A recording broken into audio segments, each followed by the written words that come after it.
Cheshire, Connecticut is a beautiful New England town full of agriculture, gardens, parks, and massive red maple and black birch trees. The town is full of history, and it's rated one of the best places to live in Connecticut. A place where many people come to settle down and raise a family, which is exactly what the Petit family decided to do back in the early 2000s. William Petit, the patriarch, grew up in Plainville, Connecticut, where he was a high school basketball star and one of the smartest in his graduating class. After high school, he went on to graduate cum laude at Dartmouth, but he always dreamed of becoming a doctor, so he continued his education studying medicine at the University of Pittsburgh. It was here during his third-year residency at Pittsburgh's Children's Hospital where he met a beautiful young oncology nurse named Jennifer Hawk. Jennifer was not only beautiful, but she was kind and nurturing, exactly the kind of person you would want caring for your own child. She and William seemed like the perfect match, and they were. Shortly after meeting, the two would fall in love and eventually get married on April 13th, 1985.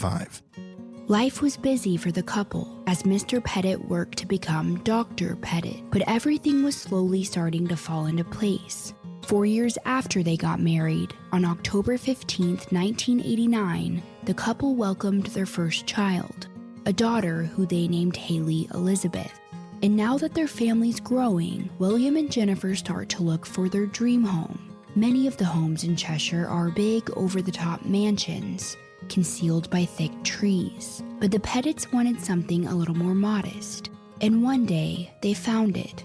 It was a beautiful light green colonial home located on 300 Sorghum Mill Drive. It even had a small garden out front for Jennifer and a basketball court out back for William. And when the Petits saw it for the first time, it seemed like the perfect place to settle down and raise a family. So they bought the home, completely unaware of the horrors that would occur inside of its walls years later. After a few years living in the home on 300 Sorghum Mill Drive, William and Jennifer decided to complete their family by having another baby. They welcomed Michaela Rose into the world on November 17, 1995, and soon after her birth, they gave her the nickname KK. They were a picture-perfect family, a doctor and nurse with two beautiful, healthy young girls, and they were just so happy. But like every family, the Petits did have their share of hardships. When the girls were younger, Jennifer, their mother, was diagnosed with multiple sclerosis. It was hard on their family. They never let it hold them back. When Haley was just 10 years old, she even started a fundraiser for the National Multiple Sclerosis Society called Haley's Hope, a fundraiser that gained a lot of money throughout the years. Haley would go on to attend Miss Porter's School, which was an all-girls private prep school. There, she played cross-country, crew, and basketball like her father. She was even elected for the senior leadership position of Athletic Association head. Haley was a smart and hardworking girl, just like her parents, but she was also very passionate about helping those in need. By the time she was 17, the Haley's Hope fundraiser had raised over $55,000. She was proud of all the money she had raised to try and help those with multiple sclerosis. By the end of her high school career, Haley had been accepted into Dartmouth, following in her father's footsteps, and she proudly handed over the fundraiser to her younger sister, who renamed it Michaela's Miracle. Michaela was happy to carry on her sister's fundraiser. At the time of our story, she was just 11 years old, with braces and beautiful blonde hair like her mom. She was attending the Chase Collegiate School and living life like most preteens do, hanging out with friends and trying out different hobbies. One that Michaela had recently got into was cooking. She had spent many of her summer nights practicing her skills and having her family test out her creations, which is exactly what she was doing on Sunday, July 22nd, 2007. It had been a perfect summer's day. The temperature was in the low 80s, and there had been a nice breeze blowing through Cheshire. Earlier that day, Dr. Petit had played a few rounds of golf with his father at the country club, while Haley and Michaela went to the beach club to go swimming. Later that evening, after a long day, the entire Petit family returned back to their home, where Michaela was excited to make everyone a nice meal. The dinner she had picked out was a homemade pasta using garlic, basil, and a Cheshire tomato base. For the side, she made a salad with balsamic vinaigrette. But after rummaging through her pantry, Michaela realizes that they're missing some ingredients. So she recruits her mom to drive her to the store, and she even convinces her older sister Haley to tag along. The three ladies pile into their white Mercedes minivan and make the drive over to the Stop and Shop nearby. Once there, Michaela and Jennifer go inside the store while Haley stays in the car. But little did they know, as they walked inside, someone in the parking lot was watching them. The young man kept a watchful eye on the mother and daughter, admiring their beauty. He also admired the silhouette of the young girl that was still in the car. The girls never noticed him among the dozens of other people in the parking lot that evening. They didn't notice his car following close behind either. Once back home, the girls unload their groceries, and Michaela would make her family their dinner. As they all sat around the table eating their homemade pasta, they were blissfully unaware that this would be their last dinner together as a family. Afterward, they cleaned up the kitchen and the girls started getting ready for bed. Haley puts on a PJ set she received for Christmas, and Michaela puts on a pair of orange pajamas. The girls then settled down to read some Harry Potter. Haley was almost finished with the final book in the series, while Michaela had just started on the first book. And as they read, their eyes started to get heavy, a sign that it was time for bed. Haley eventually drifts off, but Michaela decides to walk down the hallway and climb into bed with her mom. The only person still awake was Dr. Petit, who was sitting on a chair on the back porch. And as time drifts on, the house grows quiet and still. These would be the last few moments of peace before the Petit family encounters two men named Joshua Komarsajeski and Stephen Hayes. Josh Komarsajeski had a long criminal history before July 22, 2007. His family, whose name stands out amongst the town, has deep roots in Cheshire, Connecticut. They were a very respected family that had a strong hand in the arts. Josh's great-aunt was named Vera Komarsajeski, who was an actress on the Russian stage. She even had a theater named after her. Josh's grandpa was a respected theater director, but all of their hard work and reputation would be ruined by Josh. He wasn't like the other members in his family. Maybe that's because he was adopted.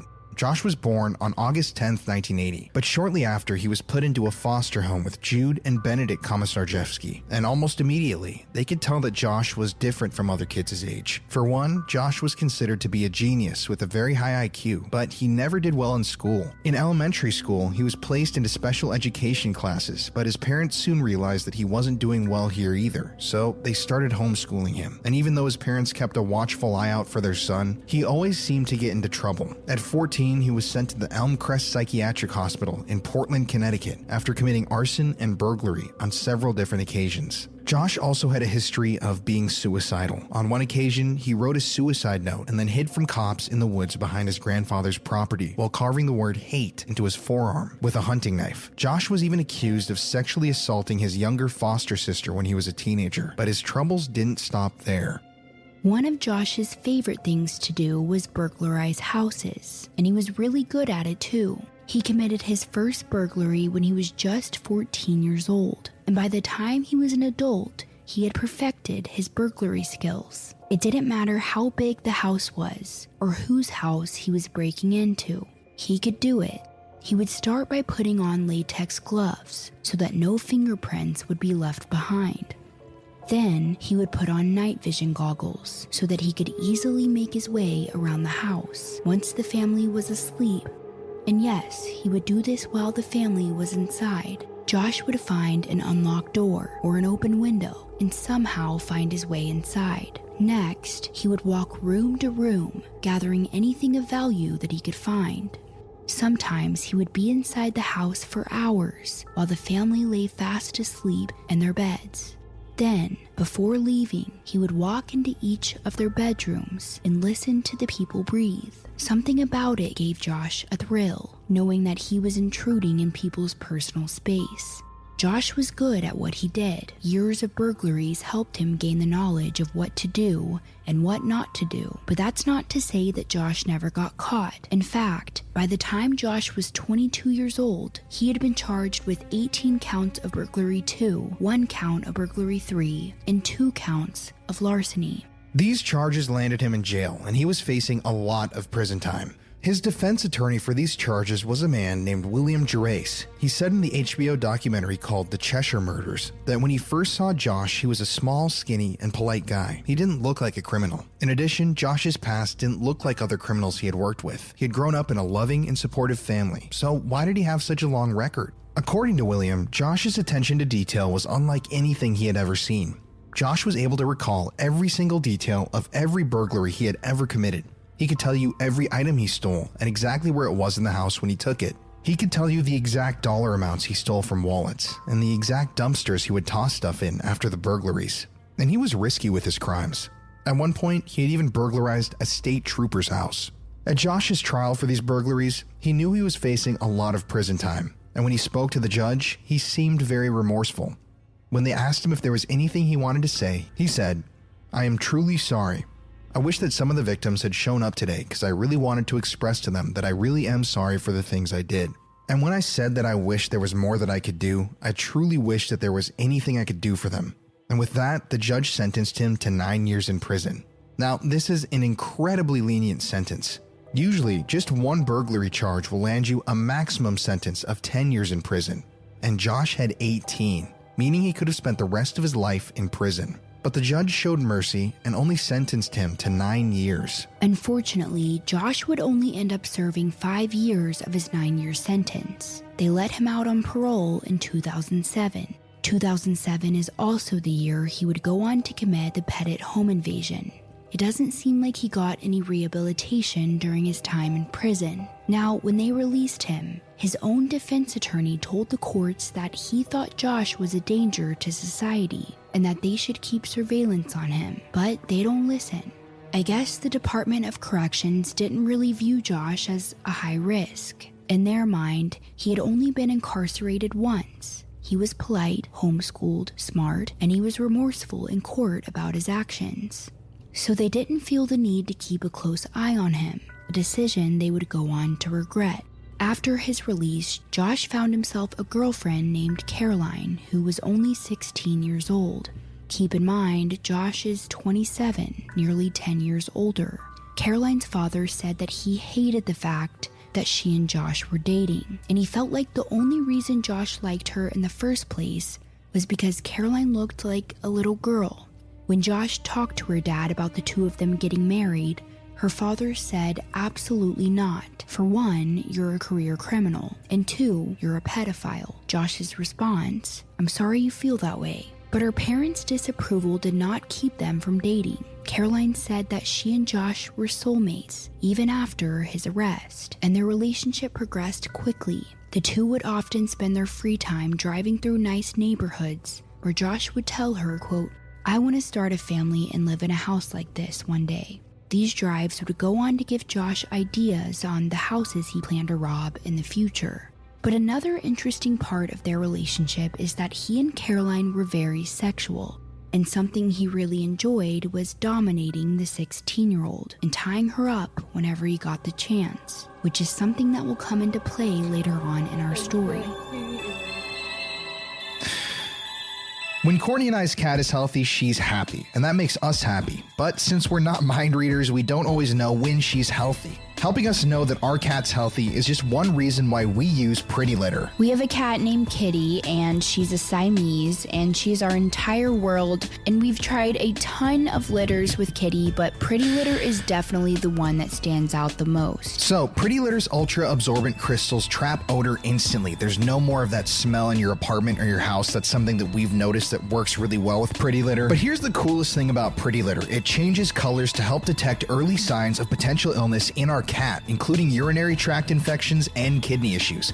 Courtney and I have had these talks many times about Kitty, asking ourselves, is she sick or is something bothering her? But you can't really tell. And Pretty Litter actually helped us detect a health issue in our own cat. And Pretty Litter ships free to our door in a small, lightweight bag. It's awesome because the bags aren't huge like litter bags typically are, and you don't have to have this huge container of litter taking up space in your place. Pretty Litter helps keep my cat healthy and keeps odors down. You and your cat are going to love Pretty Litter as much as we do. Go to prettylitter.com and use code STATE for 20% off your first order. That's prettylitter.com, code STATE for 20% off. prettylitter.com, code STATE. And remember, anytime you check out with our code, you help us out, you help the show out. So go check out Pretty Litter. Hey Kitty, what do you think about that? And now let's get back to today's story.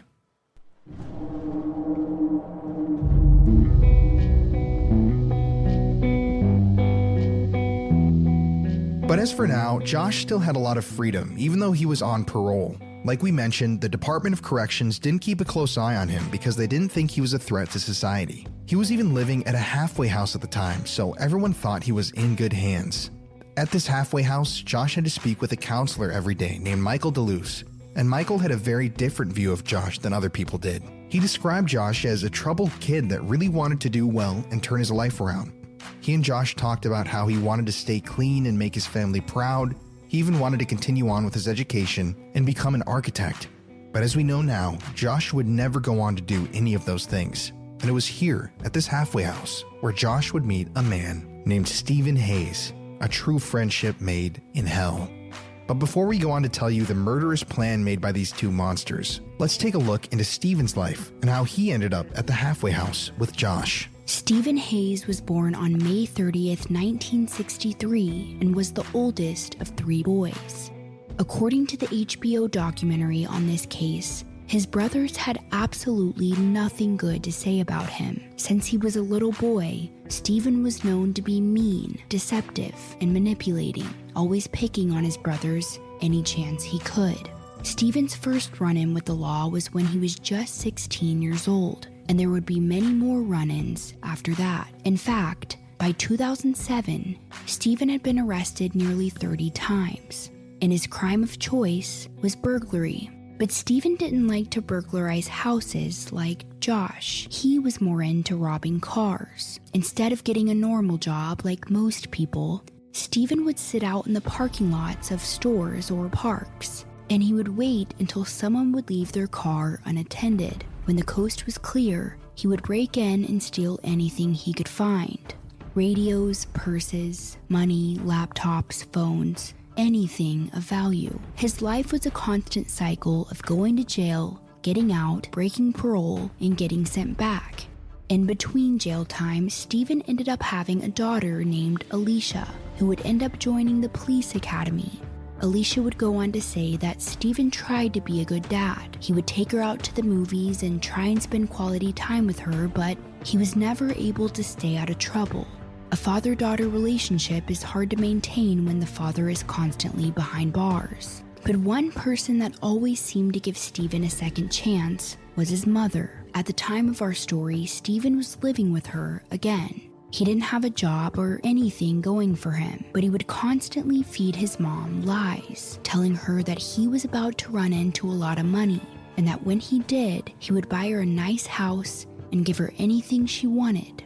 When Stephen's brothers heard this, however, they knew he was full of it. The only time Stephen ever came into money was when he stole it, which is exactly what he was doing at the time. Eventually, Stephen's mother found out that he was getting into trouble. It's unclear exactly what she found out, but she knew her son was breaking the law again. And by now, she had had enough. By this point, he was 44 years old, still living with her, and still robbing his way through life. So she told him to leave. Stephen begged her to let him stay, even asking her, "Where am I supposed to go?" But his mother told him, "I don't care where you go. Go to a halfway house for all I care. Just get out of my house." And with that, Stephen left. That was a Friday, just 2 days before the home invasion. After leaving his mom's house, Stephen knew his life was going nowhere, so he decided to check into a hotel for the night, bringing loads of crack cocaine and heroin with him. He would later claim that he had planned to go on a drug binge and die by a suicidal overdose that night. But after doing all of the drugs, Stephen was still alive, and he took this as a sign that he needed to take his mother's advice and check himself into a halfway house. On his first day, Stephen would write in his therapy notes, "For this addict, drugs are not my main problem. I am my main problem. My self-destructive attitude and behavior. What I like about getting high is to escape my feelings. I've self-medicated so much, I don't know how to feel anymore. Unresolved anger controls me. It haunts me day and night, sometimes to the point of obsession." But this was only the beginning of Stephen's self-destruction, and it wouldn't be long until he met his accomplice, Josh Komisarjevsky. It was an Alcoholics Anonymous meeting where the two would cross paths. Josh had been attending them for a while. Stephen was a new member. Usually, the leaders of these meetings encourage you to talk with others in the group, share your experiences, and hold each other accountable. So when Josh and Stephen first introduced themselves to one another, it seemed harmless, like two addicts bonding over shared struggles. And the two would bond all right, but not in the way that anyone would have hoped. Josh opened up to Stephen about his past run-ins with the law, and in return, Stephen told Josh about how he had hit rock bottom and didn't have any money or place to go.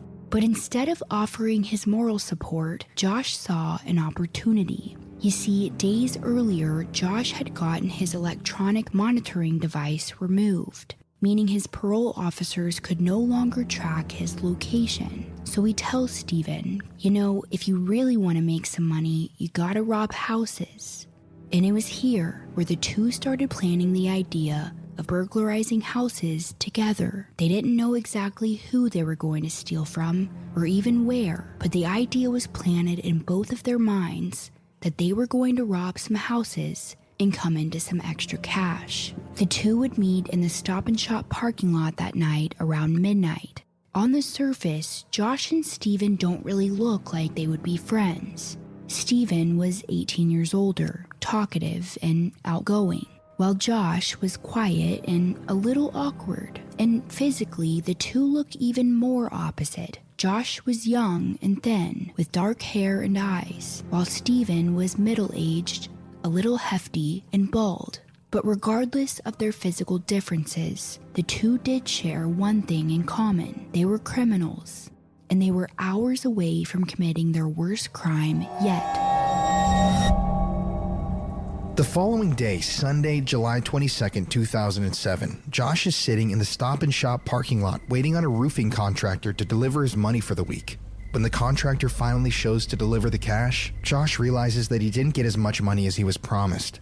Angry that he was shorted, Josh sits in his red Chevy, blowing off steam and smoking Camel cigarettes. When, out of the blue, a white minivan pulls into the parking lot next to him. Josh carefully watches as a mom and daughter get out of the car and make their way into the store. He observes that the mom, Jennifer Petit, is blonde and youthful, but her 11-year-old daughter, Michaela, is who really catches his attention. She's almost as tall as her mother, with pretty blonde hair wrapped up in a high ponytail. If you remember, the 27-year-old has an attraction to younger girls. Josh also notices the other young girl that stayed behind in the car, 17-year-old Haley. Josh waits in his Chevy, wanting to get another glance at the mother and daughter. After a few minutes, the two emerge, holding a brown paper bag of groceries. Later, Josh would recall, "It really was the perfect storm." Because at that exact moment, he gets a phone call from Stephen Hayes, asking him what his plans were for that evening. And as Josh watched the Petit girls get into their minivan, he knew exactly what their plans were going to be. Josh turns on the ignition and follows the minivan out of the parking lot, but he makes sure to lag behind, not wanting to raise any suspicion that he was following the family. Then eventually, he watches as they pull into the driveway at 300 Sorghum Mill Drive. But it wasn't time to rob their house just yet. He needed to call his accomplice, Stephen Hayes. Once Stephen arrived in the parking lot, he hopped into Josh's red Chevy and the two took off down Route 10. In the back seat, there was a bag with all of their tools and weapons for the night, including zip ties, masks, gas cans, and a modified BB gun. The BB gun and zip ties proved that Josh had more in mind than just a burglary. But before they got to the Petit house, the two decided to stop by a local bar for some beer and shots. They stayed there drinking until closing time, which was at 1 a.m. that night. Afterwards, wanting to kill a little bit more time, they drink and drive through the neighborhoods until 2:30 a.m., until they finally decide that it's time.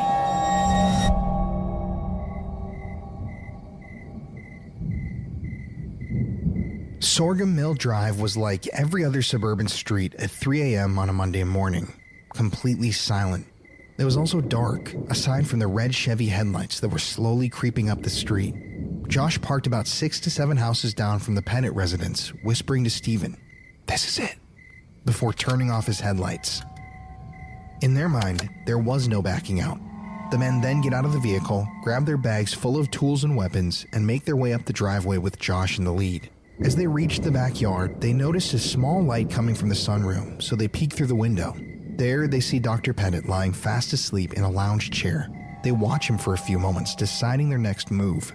Eventually, they decide to try a nearby cellar door and find it unlocked. Josh then turns on a small flashlight and sees a door that leads up into the basement. It's locked, but by this point, Josh is proficient in burglaries, and it was pretty easy for him to pick the lock. Now that they were inside, it was time for Josh to show Stephen how it's done. Josh liked to take his time and study the house before making a move. As the two crept through the home, Josh recalled seeing a lot of Christmas decorations, a washer and a dryer, some folding chairs, and a Louisville Slugger baseball bat. Knowing that the bat could do more damage than his BB gun, Josh picks it up before he and Stephen quietly make their way upstairs. Josh is confident and doesn't even check certain rooms before passing through them. His eyes at that time were on the sunroom, where Dr. Petit was sleeping. Once the two enter the sunroom, they stand around the doctor, who had no idea about the strangers in his home. And it was here when Josh decides that truly it was now or never. He raises the baseball bat above his head as high as it can go and swings it down with all of his might. Dr. Petit woke to an excruciating pain in his head and an explosion of white light.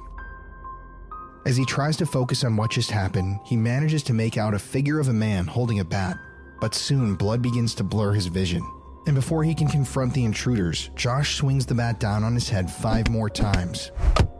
With each swing of the bat, more and more blood splattered around the room, painting the sunroom a disturbingly dark shade of crimson. Josh and Stephen then use the zip ties to secure the doctor's hands and feet behind his back. Shockingly, after 6 hard blows to the head, Dr. Petit was somehow still conscious.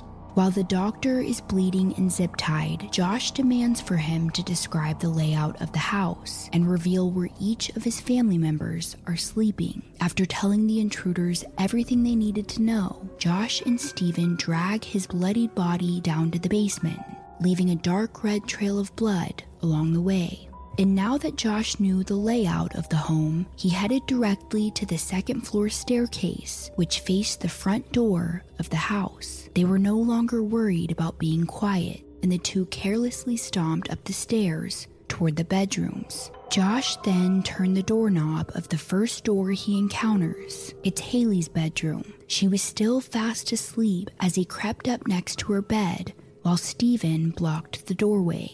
As soon as he approaches her, Haley's eyes open wide, but she doesn't scream. Josh and Stephen then grab her and fasten her arms and legs to the bedpost, spread eagle, using some rope they found in the basement. Haley finally speaks, looking Josh dead in the eyes. She asks, "Why are you doing this?" But Josh doesn't want to answer her questions. Instead, he flashes Haley a huge fake grin before heading down the hallway towards the master bedroom. Inside, Jennifer and Michaela are still sleeping. After walking in, Stephen approaches Jennifer's side of the bed, while Josh approaches Michaela's. Soon enough, the two would wake up to find the strangers standing beside them. Jennifer let out a sharp gasp, but managed to compose herself for the sake of her daughter. Michaela, too, opened her eyes wide in confusion, but like her sister, she never screamed. The 11-year-old still somehow kept her composure as Josh led her out of the room, while Stephen tied Jennifer's hands behind her back.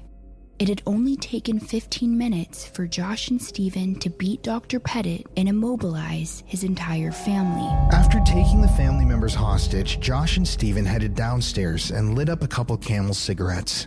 The smell of smoke started to fill the home, making it painfully obvious to the Petit family that this home was no longer theirs. After this, Josh climbs the stairs and heads up to Michaela's bedroom. As he enters, she looks up at him with frightened, pleading eyes. And this, disturbingly, arouses Josh. But before he can act on his desires, he's interrupted by Stephen, whose only goal was to rob the house of its valuables. So Josh decides to put his dastardly deeds on hold. Making their way through the home, the duo begins stealing all the family's jewels, cash, and even Michaela's precious coin collection. It was now 4:30 a.m., about an hour and a half into the attack, and at this point the two men leave the Petit home together. The two drop off the stolen goods at Stephen's truck, which is still parked at the Stop and Shop.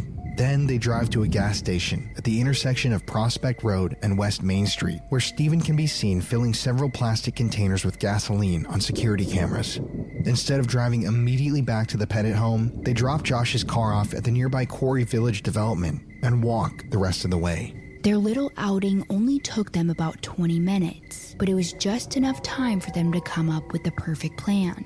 The valuables that they stole at the Petit house weren't worth nearly as much as they had hoped, so they decided that they were going to get Jennifer Petit to withdraw money from her bank. Once they arrived back at the house, The men tell Jennifer that if she wanted her daughters to live, she would have to accompany one of them to the bank. And there, without alerting anyone to what's going on, she would withdraw $15,000 in cash. They told her that if she did this without raising any suspicion, everything would be fine. If not, they would kill her and her family. So in a desperate attempt to save her girls' lives, Jennifer agrees to accompany Stephen to the bank as soon as it opens. The men make a deal with her, but not without reminding her that if the cops get called or are involved in any way, her entire family would be murdered. Nodding, Jennifer said that she understood, and at 9 a.m., she and Stephen leave in her car while Josh stays behind. But as soon as his accomplice left, Josh made his way up to Michaela's room. He would later recall that she reminded him of his girlfriend, Caroline. Once in her bedroom, Josh released her arms and legs from the zip ties, then proceeded to take off her pajama set.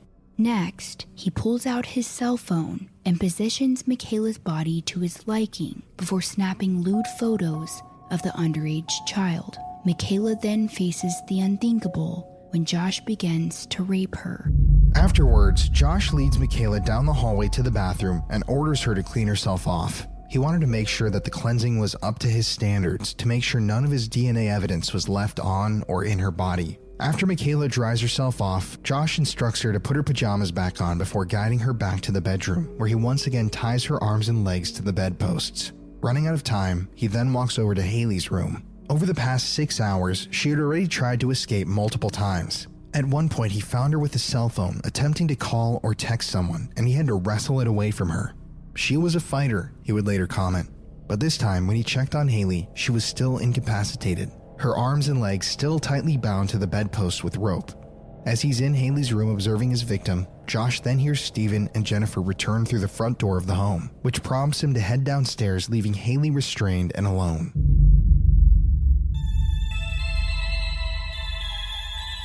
This podcast is sponsored by BetterHelp. Now, I talk about this a lot on my social media, but I suffer from anxiety. I have a lot of stress in my life, and people don't always realize that physical symptoms like headaches, teeth grinding, and even digestive issues can be indicators of stress. Did I just say stress? That just shows how stressed out I kind of am nowadays. Stress shows up in all kinds of ways, and in a world that's telling you to do more, sleep less, and grind all the time, here's your reminder to take care of yourself, do less, and maybe try some therapy. I've actually been using BetterHelp, and I love the ability to see a therapist at any time online. You don't even have to go into an office.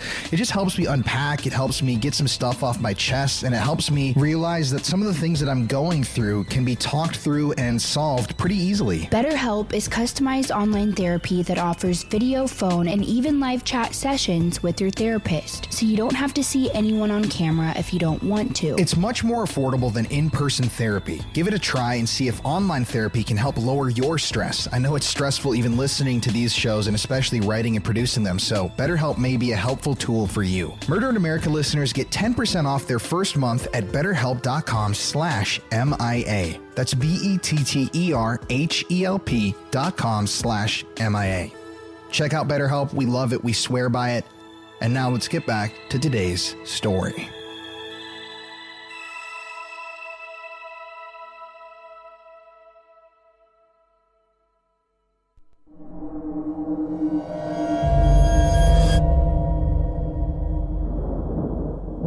Now let's go back and talk about what happened after Stephen and Jennifer left to go to the bank, some of the most eerie moments of this case. It had been raining that Monday morning as Stephen drove Jennifer to the Bank of America on Highland Avenue. Inside, the bank employees were just starting out their day with coffee cups in hand when Jennifer Petit walked through the front doors at exactly 9:19 a.m. Upon entering, she takes a hard left towards the common area and begins frantically writing on a withdrawal slip. After a few moments of waiting in line, she is called by a teller and approaches the counter. Jennifer pushes the paper through the slot in the window, and as the teller reads it, she realizes that this is not your everyday withdrawal slip. On the paper was a frantic message that read, "I need to take $15,000 out of my savings account in cash." I have to have the money because my family is being held hostage. If the police are notified, my family will be killed. Horrified, the teller gives Jennifer the money and hands the note to her bank manager. And despite what the note said, employee Mary Lyons immediately calls the police to report what had just happened. But as she's on the phone with dispatch, Jennifer makes her way back out to the car where Stephen is waiting for her. Emergency. My name is Mary Lyons. I'm the banking center manager. We have a lady who is in our bank right now who says that her husband and children are being held at their house.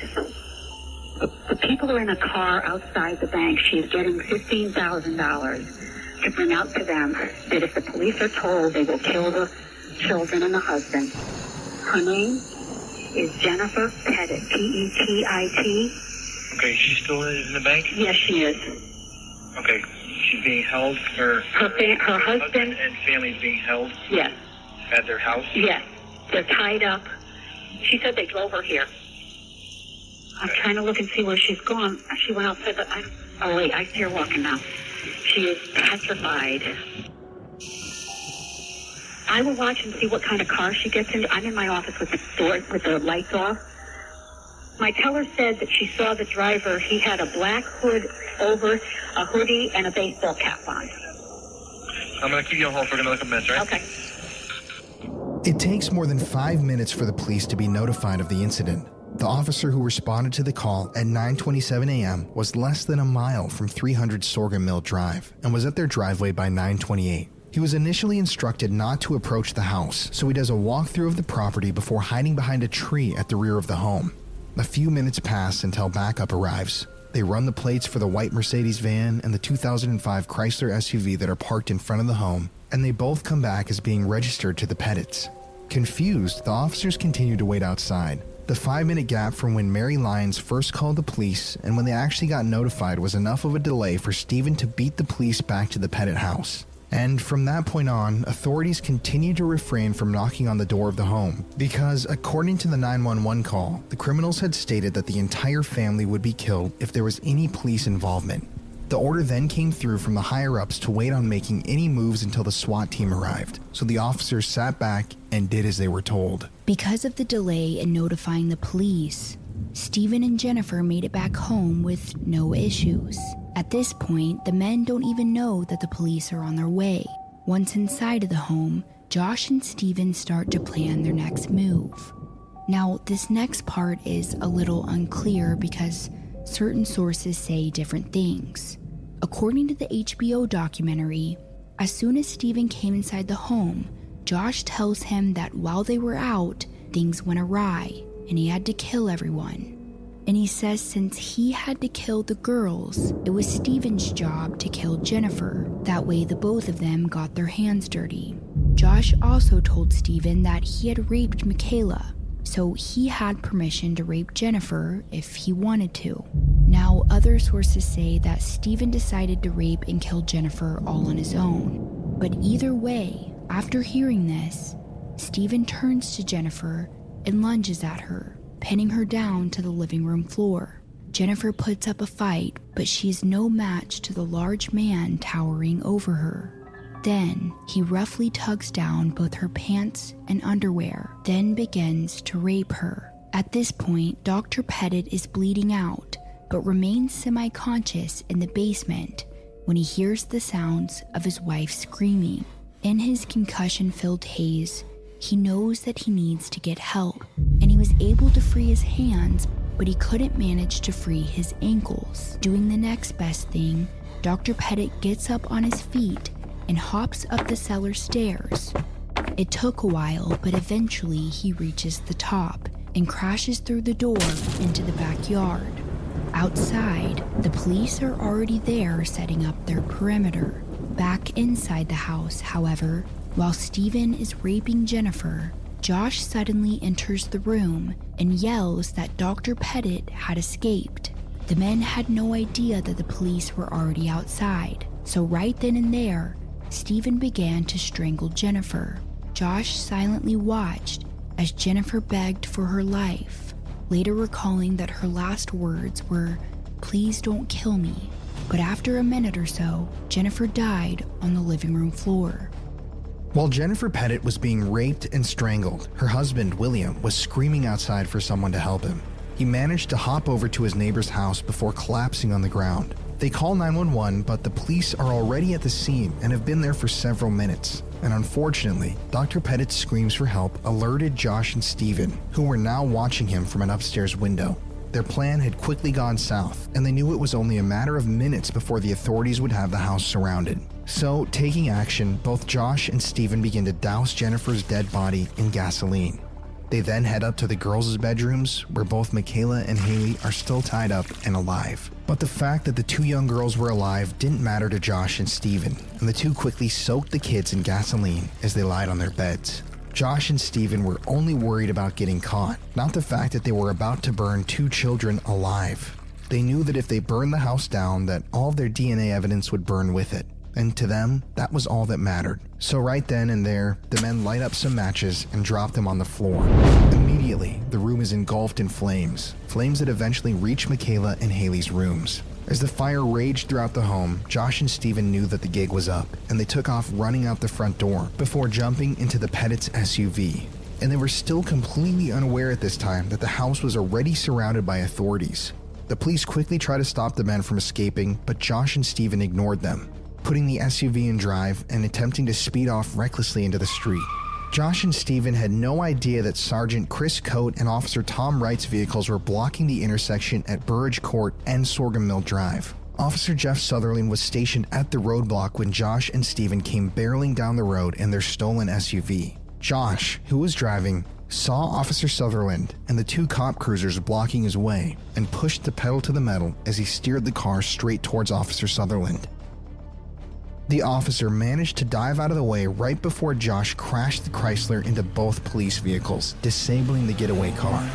Police immediately surrounded the wrecked SUV with their guns drawn, but the two refused to get out of the vehicle, forcing officers to physically remove them themselves. Officers quickly discovered that their perpetrators are Josh Komarsajeski and Stephen Hayes, who are both out on parole. The men are quickly arrested. It was raining that day, and the fire department was already on its way, but they weren't sure if they would be of any help, because police officers couldn't hear anyone screaming from inside of the house. At 10:01 a.m., over 30 minutes after the 911 call was placed at the bank, the fire department finally arrived. With the attackers in custody and Dr. Petit on the way to the hospital, the firemen entered the home to find 3 lifeless bodies and 3 plastic, partially melted gasoline containers on the first floor hallway and the second floor landing. The crime scene investigators, who were later tasked with doing a sweep of the home, made a few gruesome discoveries. Jennifer's body had been burned beyond all recognition in the fire, and there were remnants of charred rope around where her ankles would be. There was also nylon seared to the back of her neck. Upstairs, Michaela was found spread eagle on her bed, with remnants of melted rope embedded on her arms and legs.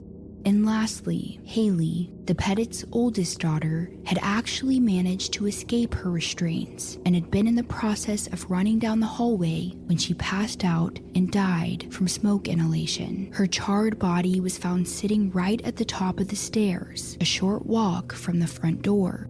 After investigators photographed the bodies and the crime scene, they are taken to the chief medical examiner, where their autopsies are performed. They determined that Jennifer died from strangulation, while Haley and Michaela both burned alive and died from smoke inhalation. During the interrogation of Stephen and Josh, investigators have gone on the record and claimed that they absolutely reeked of gasoline. The smell had somehow saturated their skin and followed them everywhere they went throughout the station, just like the crimes they had just committed would follow them wherever they would go in the future. Again, facts like that I can't comment. Okay. All I can tell you right now is that we do have 3 confirmed fatalities. 2 female, we're still checking. And the male survivor. Upon arrival at the victim's residence, the first officer observed 2 male subjects exit private residence and also observed the private residence fully engulfed in flame. The suspect vehicle rammed the Cheshire police officer's car and continued on Sorghum Mill Road. Tonight, police removed the body of one of the victims after a home invasion leaves a mother and her 2 daughters dead. The suspects, 26-year-old Joshua Komazarjevsky of Cheshire and 44-year-old Stephen Hayes of Winstead, were caught while trying to escape in the Pettit's car. Now, the only question remains that why did this happen to the Pettit family? Turning now to tonight's top story, a mother and her 2 daughters are dead. Their father severely injured after a home invasion stunned the town of Cheshire. The suspects apparently set the house on fire, as well as some of the victims. Jennifer Pettit, her cause of death has been asphyxiation from strangulation. Her daughters Haley and Michaela died from smoke inhalation. The news of the murders shocked the town of Cheshire, Connecticut. Like many people say when tragedy strikes, things like that just don't happen in places like Cheshire. And while authorities were still actively investigating the case, and the town was still trying to wrap its head around what happened, Dr. William Pettit sat in a hospital room recovering from not just his injuries, but the fact that he had just lost his entire family. He was released from St. Mary's Hospital that Friday, July 27th, a mere 4 days after the attacks, so that he could be present at his family's funeral. The Pettit and Hawk family anticipated a large crowd at the public memorial, so they sought permission from the Central Connecticut State University to use the 1,850-seat Welt Hall on campus for services. As it turned out, this space didn't have enough seats to house the more than 3,000 people who showed up, so a side location with speakers had to be set up in an adjacent room. The featured speaker that afternoon was, of course, Dr. Pettit, who still had cuts and stitches running across his forehead from the attack, which occurred just days earlier.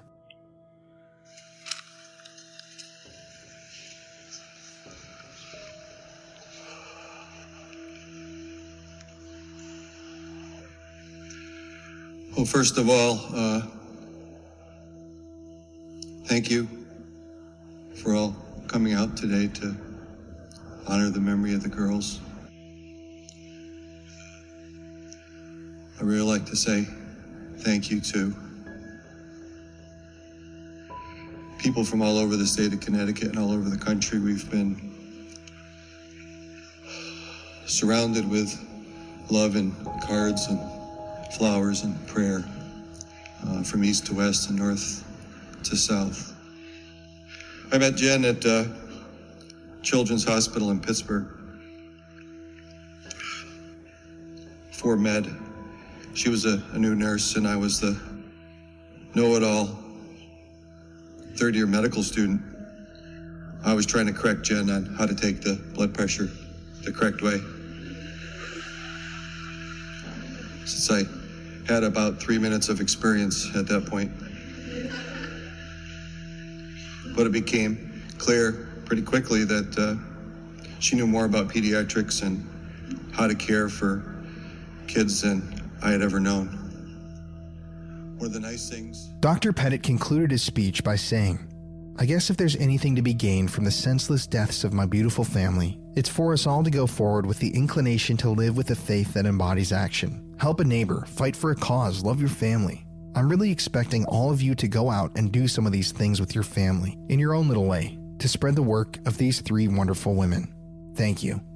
Jennifer, Haley, and Michaela were later buried in an undisclosed cemetery in Plainville. The exact location is kept private to prevent curiosity seekers from disturbing the peace. Survivor's guilt is very common in cases like this, and Dr. Pettit would definitely experience his fair share of guilt. According to Jennifer's family in the HBO documentary, Dr. William Pettit had never even seen a fire before that horrific day at his home. After the murders, he told them that he wished he had gone towards the fire to save his family instead of out the basement steps, and that maybe dying with his family would have made him feel like he tried harder to save them. But Jennifer's family told him that they don't hold any ill will towards him.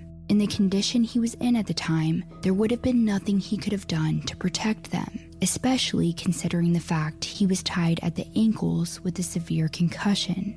And although they were devastated about the loss of Jennifer, Haley, and Michaela, they were happy that he made it out alive. Jennifer's family was indeed angry, but not with Dr. Pettit, and they weren't just angry with Josh and Stephen either. After the investigation progressed and details were made public, Jennifer's family became furious with law enforcement for how they handled the situation. For one, they couldn't believe the fact that Jennifer had walked into a bank and told the employees that her family was being held hostage, just for her to be killed 15 minutes later. Why didn't officers intervene at the bank? Why did it take them 5 minutes to be notified of a hostage situation involving children? And the most infuriating part of all is that Stephen raped Jennifer, then murdered her. Then the guys poured gasoline all over the home, set it on fire, and then attempted to escape, all while the officers were sitting outside of the home, setting up a perimeter. And we know this, for one, because of the timestamps that later came out. But Dr. Petit also saw police in the woods when he escaped out back. To Jennifer's family, they believed that no one would have died if the police would have intervened right away. Okay, I know we've always talked about HelloFresh, but it truly is one of our favorite services, and we honestly couldn't live without it. It makes life so much easier for me and Colin, and yeah. I totally know what you're talking about, babe. With HelloFresh, you get farm-fresh, pre-portioned ingredients and seasonal recipes delivered right to your doorstep. Skip trips to the grocery store and count on HelloFresh to make home cooking easy, fun, and affordable. So with HelloFresh, you basically get a box in the mail every week with meals that you can prepare at home, and these meals are so good, they are so delicious, and they're so easy to make. It's all about convenience with HelloFresh. Not only do the ingredients come pre-portioned so you're not overbuying or wasting food, but it's easier than ever to get filling meals on the table in a snap with options like family-friendly or quick and easy recipes. HelloFresh has fit and wholesome recipes for satisfying and nutritious meals that you can feel good about. It's honestly really fun to cook the meals together in the kitchen. It's kind of romantic, and some of our favorite dishes include the hearty steak and potatoes with balsamic cranberry pan sauce and the mozzarella crusted chicken with blistered tomatoes and potato wedges. You seriously get so much food, it's so easy to make, and it's so delicious at the end of the day. So worth it. All you have to do is go to HelloFresh.com/state16 and use code STATE16 for up to 16 free meals and 3 free gifts. Once again, that's our custom code STATE16. You can get up to 16 free meals and 3 free gifts. We love HelloFresh. We're signed up with them right now. We get our meals every week, and we're sure that you guys will love America's #1 meal kit as well. Now, let's get back to today's story.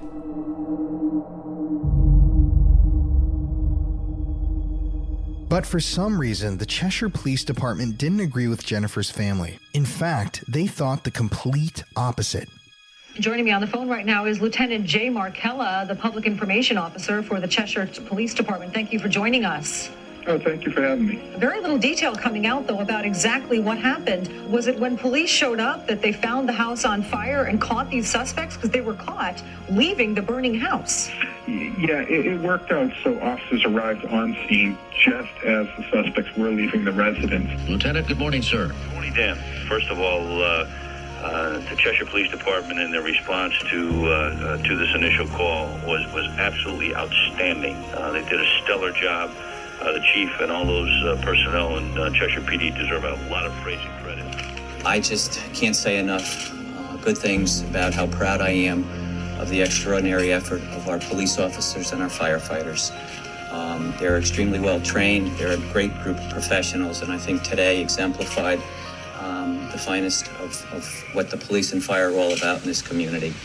And I can't thank them enough, because without their great work, this could have been a far worse tragedy. When the Hawk family heard that statement, they were shocked, to say the least. 3 people died, 2 of which were children, and they were saying that the situation could have been a lot worse. In the HBO documentary on this case, Jennifer's sister says she felt like they were commending the officers for doing a good job, but she felt like that if they really did a good job, then no one would have died that day. Her family was also outraged because the police were telling the public that they had gotten there after the fire started, but in reality, they had been there long before that. In fact, some officers would later say, off the record, that they could hear Haley and Michaela screaming as they arrived at the house, meaning that they definitely could have intervened.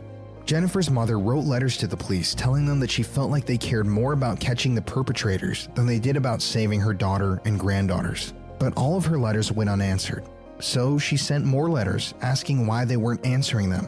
One letter read, "You have received a letter requesting answers to some of our questions regarding this tragic event of our lives. We've received no response and no answers to our questions of why the police were present at their home and did not act to intervene in an effort to save those precious members of our family. We indeed are victims of the silence, and we have been very disturbed with the untruthfulness to protect the negligence of action to intervene in this home invasion. That could have stopped the murders. We are thankful that some action has been taken to change the parole system in Connecticut, but we are hopeful that there will be no plea bargaining for lesser sentencing of these men due to the severity of the acts they have committed. We as a family are being held prisoners by the delay tactics. May the court have mercy on the surviving family members and move with expediency. The Petit family murders at the time made national headlines, and short segments about the crime were frequently aired on CBS, NBC, and ABC. On July 26, 2007, Joshua Komisarjevsky and Stephen Hayes were officially charged for the murders of Haley Petit, Michaela Petit, and Jennifer Hawk Petit. And soon enough, the true horror behind what had happened began to sink in for the residents of Cheshire. Everyone was shocked to learn of Josh's lengthy history with burglaries, and they were disturbed with the fact that the Petit home invasion was the third house Josh and Stephen had robbed that weekend. So it was no surprise to anyone when Connecticut's Judicial District Attorney Michael Dearington announced that he planned to seek the death penalty for both men. There's certain criteria that needs to be met in order to seek the death penalty in the state of Connecticut. Criteria which includes intentionally causing the death of someone under the age of 16, if there are 2 or more people victimized, or a death occurred during a sexual assault or a kidnapping. While the crime itself checked all these boxes, the amount of publicity a case gets before trial can also influence whether or not the death penalty can be pursued. This is because the right to a fair and impartial trial with an unbiased jury becomes increasingly hard to guarantee when a case receives massive amounts of press coverage, which these murders did. The news coverage surrounding this case was so widespread that it was all anyone in Connecticut could talk about. And one question that a lot of people had, besides whether or not the men deserved the death penalty, was how were these men allowed to do this while they were on parole? Why weren't they being carefully watched? How were Josh and Stephen able to burglarize multiple homes on the weekend of the murders? There's no obvious flag here. No obvious flag. The new chairman of the Board of Pardons and Parole says that the 2 suspects in the brutal Cheshire home invasion and triple murder were capable of doing what they allegedly did. There's no evidence that we've seen yet that they were recently failed any drug tests. They were both employed. They were both living in what appeared to be stable households. Stephen Hayes' brothers were wondering the same thing. When they first saw the news, they thought it was just a home invasion, which didn't surprise them at all. But when they found out that Stephen had raped and murdered a family, they were shocked. And like the rest of Cheshire, they were angry that Stephen was even let out of jail in the first place, saying, quote, "People like him don't belong on the streets, but somehow they let him loose." Stephen's brothers also say in the HBO documentary that they hope someone puts a bullet in his head outside of the courthouse before he even makes it to trial. Now, they know that that probably would never happen, so they are 100% for the death penalty of their brother. As for Josh's family, they chose to stay clear of any media regarding their son. Reporters were constantly outside of their home trying to get a statement, but the closest they ever got to giving one was the note they left on their front door that read, "This is an absolute tragedy. Our deepest sympathy goes out to the Petit family and all those whose lives they touched. We cannot understand what would have made something like this happen. There is nothing else we can say at this time," end quote. And from then on, they've stayed silent about their son's actions. On November 7, 2007, a gag order was issued making it to where no police, lawyers, or witnesses could speak with the media about this case. And there were a lot of whispers around town about what the men's fate would be. Many people have strong views on the death penalty. And in Connecticut, a Republican state, many people at the time thought that if anyone deserved to be put to death, it was Josh Komisarjevsky and Stephen Hayes. Jennifer's parents are religious, and they didn't believe in the death penalty before the murder of their daughter and granddaughters. But after their murders, they couldn't think of any other punishment that would suffice. The Cheshire prosecutors thought so too. And today, a state prosecutor said he'll seek the death penalty for Komisarjevsky and Hayes. Today, the state charged the men with 6 counts each of capital felony murder. Both men would try to plead guilty to their crimes in exchange for life in prison without parole. but the prosecution rejected the offer and continued with their death penalty case. Shortly before the trial, Stephen Hayes decided that he wanted to be put to death, and luckily for him, his wishes would be answered. On September 19, 2010, more than 3 years after the murders, Stephen Hayes would have his trial and be sentenced to death by lethal injection. According to NBC News, Stephen's defense attorney stated, Hayes smiled upon hearing the jury's recommendation of a death sentence. He is thrilled. That's what he wanted all along. Judge John Blue would end the trial by telling Hayes, "This is a terrible sentence, but is, in truth, a sentence you wrote for yourself in flames. May God have mercy on your soul." Then it was Josh's turn for trial. Both Josh and Stephen confessed to the murders, but both culprits claimed that the other was the mastermind or driving force behind the fatal home invasion. But after hearing all of the evidence, most people believed that Josh indeed was the mastermind. Josh also blamed Dr. Petit for the killings. In his diary, Josh calls Dr. Petit a coward and claims that he could have saved his family if he really wanted to, but didn't. Josh's defense also brought forward witnesses that claimed he had been raped by an older sibling when he was a child, but their testimony didn't sway the jury. And on January 27, 2012, he too was sentenced to death by lethal injection. Josh would later make a statement saying, "I will never find peace within. My life will be a continuation of the hurt I caused. The clock is now ticking, and I owe a debt I cannot repay." But one thing we have yet to mention is that around the time of Josh and Stephen's trial, the state of Connecticut had actually been considering abolishing the death penalty. Dr. Petit was obviously very against this legislation. Here's his take on the matter. Dr. Petit is here, and as many of you recall, it wasn't that long ago that, you suffered a tragedy losing your wife and your 2 daughters in a home invasion. Talk a little bit, if you will, Dr. Petit, about the mission of the Petit Family Foundation. It's essentially to help out people with chronic illnesses, which was a nod to Haley, who was accepted at Dartmouth and wanted to major in biology and consider medicine or other careers, and to help people affected by violence in their life, which there's obviously far too much of is evidenced by the shootings in Oakland and the shootings in Pittsburgh. There are a few things that make me mad as hell, and one is when I heard that the legislature was even talking about, even considering abolishing the death penalty here in Connecticut. And I'm beginning to wonder, do I have anything in common with this state anymore? I mean, what the heck? One of the studies that has been done, and does get brought up by Study. Well, this study actually has some very good statistics, which are most violent criminals who commit the most heinous of crimes don't see the death penalty as a deterrent because their sociopathic activities don't take into account consequences. How do you feel about that, Dr. Petit? Death penalty is clearly a deterrent because the person who's committed the violent crime can no longer commit it again, so that person is removed from society. I think they've forfeited their right to live in a civilized society, and the taking of a life, the opponents like to say it's murder by the government, but that's a semantic issue because murder is the unlawful taking. We have laws set down for certain reasons, and certainly the defense attorneys spend lots of time and lots of our money using the law to their benefit, and the law says that for certain crimes there's an ultimate penalty, and society's believed in that for thousands of years. And that fight will continue, and I know that is one of the things you're going to fight passionately to make sure that those laws stay in place. And no better spokesman than you, Dr. Petit, for why these laws are here.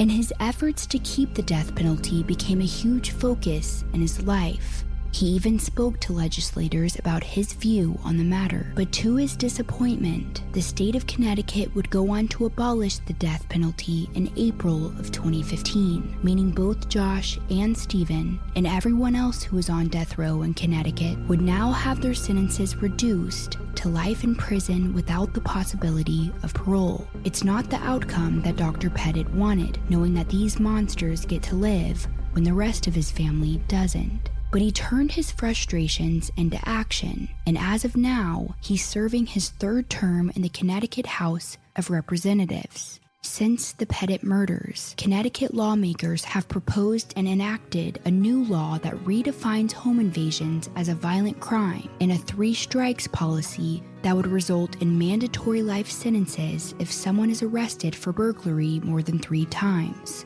And while there's no way to bring back Haley, Michaela, and Jennifer, their memory lives on through the Petit Family Foundation, which honors their memory by continuing the kindness, idealism, and activism that defined their lives. The foundation's funds are given to foster the education of young people, especially women, in sciences, to improve the lives of those affected by chronic illness, and to support the efforts to help and protect those affected by violence. Throughout his years working with this foundation, Dr. Petit met a woman named Christine, who he would go on to marry and have a child with, a son named William Petit III. And although he has a new life and a new family, he will never forget his old one. How do you get rid of the guilt, the survivor's guilt that has to go along with something like this? I don't think you do. I don't think you do. I think it's just, it's packaged up and compartmentalized a little bit. It's sort of like on the top shelf in the closet in a small box, and occasionally it comes out and you open the box and you have a terrible night or a terrible couple hours or a terrible weekend or whatever the case may be, and then you come to grips and you talk to your wife and you talk to your son and you talk to your family and your friends and you wrap it up again and you put it back in the closet knowing that it's probably never going to be gone. Dr. Petit found purpose in helping others. Friends launched the Petit Family Foundation after the murders. You know, it was a very difficult time because they made me the president, and I basically would be in bed the entire day, get up, come to the meeting, and go back to bed. How does it manifest? I think it's mostly flashbacks and disrupted sleep with loss. People talk about closure, but there is no closure. How do you think about it? Is it a new life? How do you think about your wife Christine and your son little Billy? You know, it's new, it's additional, it's different because you never forget what you had. It's part of you. People say, how do you go forward? I say, well, your choice is to sort of stay in bed and do nothing or die or go forward. Home is where the heart is, or at least that's what they say. I personally think that the most shocking murder cases, the most frightening true crime tales, are the ones that happen in homes. Because, you see, your home is a place where you, and only you, make the rules. It's a place where you kick back and relax at night, a place where you sleep, a place where you should, in effect, feel the safest. But it's these types of stories of home invasions gone horribly wrong that truly scare me the most. Now, sometimes at night, when I hear the sound of rustling bushes outside my window or hear phantom knocks and creaks echoing throughout my house, I grip my pillow a little tighter. I turn on my bedside lamp for a moment. I become alert, check my surroundings, and make sure that before I lay down to go back to sleep, I know for a fact that I'm alone in my house. But what good does that do anyways? It's stories like these that demonstrate that even though one may be vigilant, may lock every door to their house, and may shut every window, that evil can and always will find its way in.